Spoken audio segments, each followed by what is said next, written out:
And we're back with the Coach's Corner on the Loan Officer Success Partner Network, proudly sponsored by Premier Lending. Hey, I'm Devin Dubuque.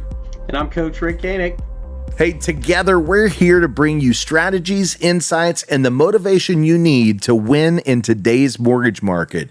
And let me tell you something. Today, we've got something special. I know, Coach, last time we kind of left off and said we were going to talk a little bit more about frequency of follow-through when making connections, but you just got back from somewhere pretty cool, and I think we just, we almost need to do one of these. Hold on, man. I'm definitely dropping the ball, but I think we can get it. MortgageCon. Man, brother, what happened? What happened out there? Wow, MortgageCon 2025. It's only the second year for this this training session or coaching session or whatever you want to call it. They assembled some of the top speakers in the industry. I think there was like 12, 13 different speakers over 2 days. We heard from everybody from Barry Habib to Chris Vincent, Chris Welton. We heard from people from Go Coaching. We heard from Tammy Schneider, former Animal, and we also heard from industry experts on social media and marketing. And it was amazing. But the crazy thing was just the presentation, the actual show itself. The team that puts this together, it is one of the best presented shows I've ever been to. I've never seen anything. You can tell all the people involved used to be with Disney. These guys are creative, smart, and it was hard-hitting, impactful, and fast. So a mortgage event that has special magic moments, right? Well, I tell you what, they kicked it off with Barry Habib, and it was so good to see Barry. First of all, I haven't seen him in, almost 20 years since the two of us worked together back at GMAC. Yeah. And I reminded him about, going out to dinner here in Cincinnati with me while he was here. And he still thinks they're the best ribs in the country. But Barry jumped up on stage looking good, looking healthy with great news. He's been cancer-free now for about 30 days. It was the first, was his last test. So we were all just thrilled to death for him. But the good news he brought was, probably what a lot of us have heard, as he goes through and he breaks down all the numbers, the big thing for us is we're probably looking at throughout the year, high fives, mid to low sixes, no crazy improvements. We're not looking at 4% and 3% interest rates, until they do something with the federal deficit and all kinds of other stuff. We'll probably never see rates that low again. But that's right. For every 0.5% that the interest rates go down, or every 1% drop, brings 5 million more buyers and borrowers into the marketplace. So what that did you say 5 million? Yeah, 5 million additional. So, one of the things that loan officers should learn is you got anybody hanging out there, that's a big stat to know, that if these rates do go down and they're waiting for rates to go down to buy their house, they now have, depending on their market area, hundreds of additional people going to be bidding on the same houses, because currently the number of homes for sale is like the lowest number in years and years. And I don't blame that on the old, low 3% rates. A lot of people, thought people my age would be selling our houses. There was going to be this silver tsunami where all these, why would people my age be selling their homes? A lot of our houses are paid off. We're, like with me, I'm in a ranch. I don't need to move. So, the good news I got out of Barry's thing is rates are going to come down. But the news I have for people out there is buy now. Don't worry about what the rate is. You can always refinance down the road. Get into that house, because when rates go down and the number of people in the marketplace kicks up, so are the prices. Well, I heard two things from you there, Coach, and one of them is buy now, and I'll talk a strategy on that here in a second, right? How to induce that conversation and bring that up in a very natural state, right? But the second one, and I think this is really important, is staying in touch with your sphere in general, right? Because you've got consumers out there, and some of them aren't moving forward because they are waiting for the old proverbial Well, when the rates get back to normal, well, the rates are normal, right? So let's talk about that. But, we will see some improvement at some point in time this year.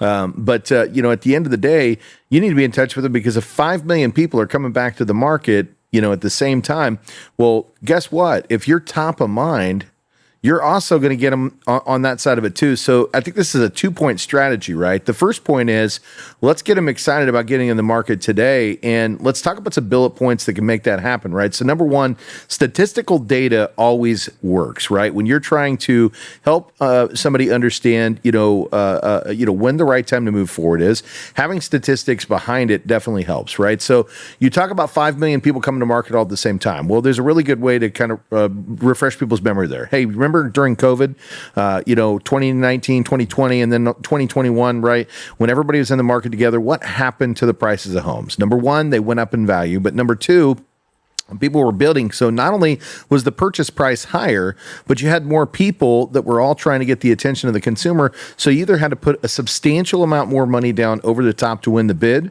or you didn't get the house that you actually wanted, right? So buyers who are thinking about purchasing a home in general, right? The smarter buyer is buying now because they don't want to be in the middle of that bidding war, right? The other thing that we know, and this is where statistics come back into the fact, is that homes appreciate on average 5.5% every single year, right? Now we've had some affinity markets, right, where where we've seen 20% improvement, which is insane, but it's happened, right? Yep. I would have said that was not possible until I saw it myself, and we saw it, right? Now, do I expect to see that? No, but 5.5%. So let's talk about that. If you're a purchaser and you're looking at buying a home right now, right? Effectively, that house is going to be 5.5% cheaper than what it's going to cost you next year. And if you're purchasing right now, you're in a market where we are starting to see multiple bids in some markets, but you're in a market where a lot of the times the sellers they're ready to sell. So you can actually negotiate things, right? So instead of having to waive, the appraisal and, waive any contingency and, literally, sell your soul to buy the house, you can actually negotiate and get some potential financial incentives from the seller to purchase that home, and you get to buy the house you want, because you're not going to have these multiple bid situations where you got to take what's available. Because I can't tell you how many people I talked to that regretted making those decisions and now are living in a house that they feel they can't get out of because they've got a 2.5 or 3.25 interest rate on it, but they hate the home that they bought, right? So, the smart opportunity, and loan officers, think about this when you're talking to the clients. This is how you create that opportunity is, hey, I know that you were talking about wanting to wait until the rates come down, but let's talk about what that looks like. And let's talk about what smart clients are doing right now. And here's the statistics behind it.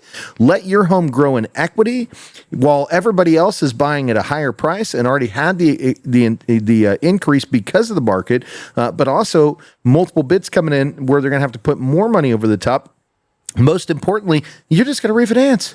You get to buy low and then refinance. It's as simple as, 5 million more people coming to the market, prices go up. If they're going up the average of 5%, you got a $400,000 home, you're going to get a $20,000 bump in your net worth in the first year. And if you have to pay 0.5% more, you're talking $30 per eighth. We're talking $120 more to buy that house today. So what if you buy that house and it takes a year or even 2 years before the rates go down? Take that 120, you multiply that out there by 24, it does not add up to $20,000 increase, jump in value. It's just not there. And even if it's a full percent right now, think about that. That's less than $250 a month. Now, I know for some people, $250 a month is the difference between affording it and not affording it if they're maxing out. But if they are not maxed out and they're shopping, and you can get into homes for less expensive. I think what happens is a lot of times we have first-time buyers right now that don't consider a multiple move over the next 10 years. Right. Back when I started buying a home, we lived in our first home 1.5 years. We thought we'd be there 3. We were in the second one 3. We thought we'd be there 5 or longer. The third one we were in for 5. We thought that was the house we were going to live in and pay off. That's it. We're two houses past that now, and yeah, the plan worked out. It's paid off, but we didn't go from that two-bedroom ranch or two-bedroom apartment to a two-bedroom ranch to where we are now without taking some steps. And so I think a lot of times, if they're really creative in what they're doing, teach your people how to look at a home that they could buy now. Yep. And maybe in a couple of years, they keep that home as rental property. It becomes a major asset. Real estate's the best way to grow wealth in this country, and look for your next house. But I think a lot of people go out there looking for their dream house the first time and don't think they'll ever move, Yeah, message for the loan officers is make sure you're providing proper education to your consumers, right? When you're having those conversations to help move them off the fence, right? Because if you back it with statistical data, let's talk some statistics. So, Coach, when you bought the first house that you bought, what was the rate on that first home? You're not going to believe me. It was 16.75% in 1983. 16.75%. Now, and I know your home's free and clear now, but when you paid that home off, what was your rate on the home at that point in time? 5.5, 6%. Normal market. Yeah. Normal market, right? A normal market rate. In 2012, whatever the market was then. And then, we just, we were up, do a shorter term and we paid it off quick. And when you bought the house, what was the home worth? Man, we did a 15% down, no PMI at 6.5% on a 3-year arm. Yeah, but what was the actual? How much did you buy the house for? What was the purchase price? Like 303. 303. What's it worth today? Probably 8. Yeah, $500,000. Man, I'll bet you're pretty disappointed for taking that 6% interest rate and gaining $800,000, right? Well, you paid 3, right? Yeah. Who's counting $500K, right? Made $500,000 on that. And let's talk about this too, Coach. Do you know that you may not even know this? What's the average home appreciation in year over year in Cincinnati? So from 2023 to 2024, what was the year over year appreciation? I'm sorry, 24 to 25. 24 to 25. In the upper price ranges, I don't know. It seems like it's been fairly steady since 2021. We're in a market where it doesn't necessarily go up, 5, 8, 10% every year. But I would say we've been in that 5% range like the rest of the country. So can I answer the question for you? What's that? According to Zillow, 7.7% from 2024 to 2025 year over year in Cincinnati, right? So let's talk about that. Let's put that into perspective because we're talking to loan officers here and we're saying, hey, look, this is how you use that type of incentive, right? So basically, if a homeowner was looking at a home that was purchased at $400,000 last year and they waited at a 7.7% year over year increase in property values, it's an increase of $30,800. Yep. That's what they left off the table, waiting for a rate that never actually happened, right? And paid rent to somebody else to pay off their mortgage for the last 12 months. Exactly. So, so when you're looking for techniques on how to have those hard conversations that are not so hard, right? Look for statistics behind it. That's what's going to get you there. And it's going to find you more home sales because when you start to educate your agents and your borrowers, right? They're going to be happy that you did. Because ultimately, when they're taking that extra $30,800 to the bank next year, while everybody else is paying more for that same house, and they're refinancing and improving their interest rate, while everybody else is just getting the benefit of the interest rate at a higher price point, who's winning, right? Who's winning? So, those are things that are important. So Barry Habib had great stuff to say. Who else? What else did you learn at this MortgageCon event? This was one of those ones where there was 4 or 5 speakers that came on who just engaged us to begin with emotionally with the story they told. And what I realized from that is we've talked about this before on going out and building relationships with real estate agents that if you know your origin story or your why, if you know why you're doing what you're doing, and it could just be the kids, I want to raise the kids, I want them to go to private school and to college and be debt free, when they graduate, that's a great why. But sometimes you have to go deeper with people. And some of the stories we heard were, literally, I saw every person in the place, including myself, with a tear running down our cheek. But the end to every story was if you have that origin story and you have your why, and you're able to talk about it, you can get, and when you get a real estate agent to give you their why, or you can talk them into talking their why through, maybe they've never talked about it with anybody. Yeah. You build an emotional bond that's more than just a business bond. You know, you also now have a friend, and there's nothing like doing business with a friend. And so, although it's hard out there right now, you need to make the calls. All it takes is that one call where they go, "Wow, I like your story. I like what you're talking about. Yeah, I'd love to meet with you and help you and see what teach you the knowledge that I have." Well, that goes back to one of the questions I love to ask. And I ask it for exactly that reason, because it gets a really emotional response. I just did it earlier today. So on a call with a great agent in Des Moines, Iowa, and 35 transactions over the last 12 months. Never spoke to him before. It's the first time that we had a conversation. We really hit it off well. And by the end of the call, we were talking referrals and working together and partnering up. And the question that I asked was, hey, Rick, if you could take a time machine back to when you first got in this industry and you were just getting started and you helped this client and this happened and you said, this is why I'm in this industry. This is what I'm doing it for, right? What was that moment, right? Let me tell you something. Yep. He paused, took him about 10 seconds, maybe 10 seconds of dead air, right? And it was a very emotional, thought through response. And it was, I had this customer who was looking to purchase a home, and she wanted to buy, her mother had passed, and their home was the one that was always there for gatherings. And it was really important for her to find a home that had a big kitchen and had a big living room that were all connected together so that family could come and spend time together. And he said over their process of looking for homes, she started to kind of lose sight of that vision, was almost putting in offers or about to put in offers on homes that just didn't fit that bill, right? And he said a couple of times he had to stop her and say, hey, this is not your dream, right? This isn't what you want. And he said that finally they found this property and they're standing in the kitchen and he's looking around the room with her. And he said, this is your vision. This is where you're going to have your gatherings, right? This is where you're going to bring your families together. And they had an emotional moment together, right? And she bought that home. And that became his number one. It wasn't the biggest house he sold, right? It was the fact that he was able to bring that to her, and now she gets to share those memories with her families. But guess what? Now he's told that story to me, and he's had an emotional response, right? And now we're bonded together, right? So whenever he tells that story now, who's he thinking about? He's thinking about me. You. Yeah. and that's what we're talking about, right? That's what we're talking about. So, if you're looking for success techniques, this is the kind of stuff that Coach is talking about. The why and the story, these are the things that bring people together and start building that bond. By the end of the call, it was, man, why are we not working together, Tom? I'd love to do some business with you. Who do you have right now?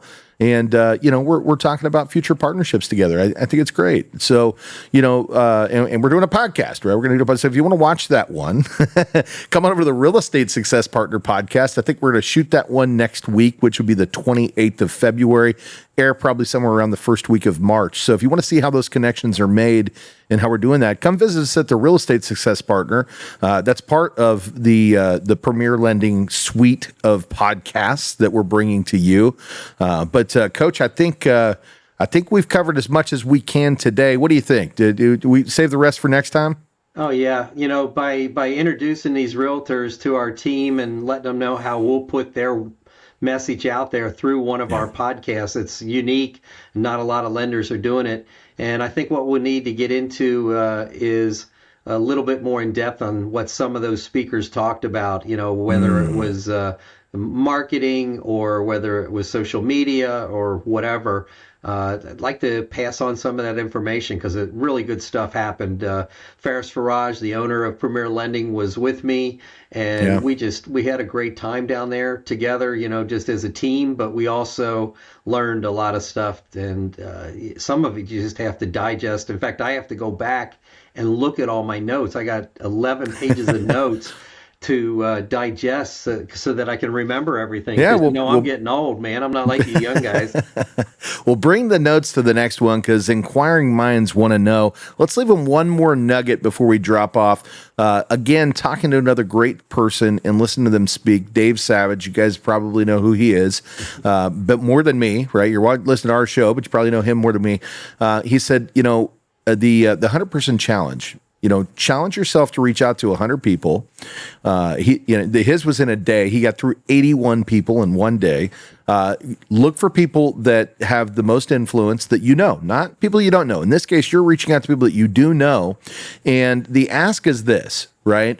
Hey, coach, I love you, but I got to ask you a question. Who do you know in your network that I should be talking to that would benefit from what I do? And that one's a little scary, right? But guess what? We have a second part of that response. And how can I help you? What can I do for you today? Well, and be prepared. Leave it at there today, man. And let's pick it up back there next week. And what we'll do next week is we will take that thought and then add to it a couple more nuggets that I can add to it. I love it. Well, I guess this is it for today. So this is the Coach's Corner. I'm Devin Dubuque. I'm Coach Rick. And we're going to see you guys on the next one. Hey, make sure you like, comment, and subscribe. If you want to be on a show as a guest, we would love to have you here. We'd love to share insights from our fellow peers in this industry. And make sure you comment. If there's a topic that's really important to you, we're here for you. Or just jump right on the schedule. We'll make sure we throw a link in there. We're always here to help our friends in the industry. Until the next time, we'll see you then.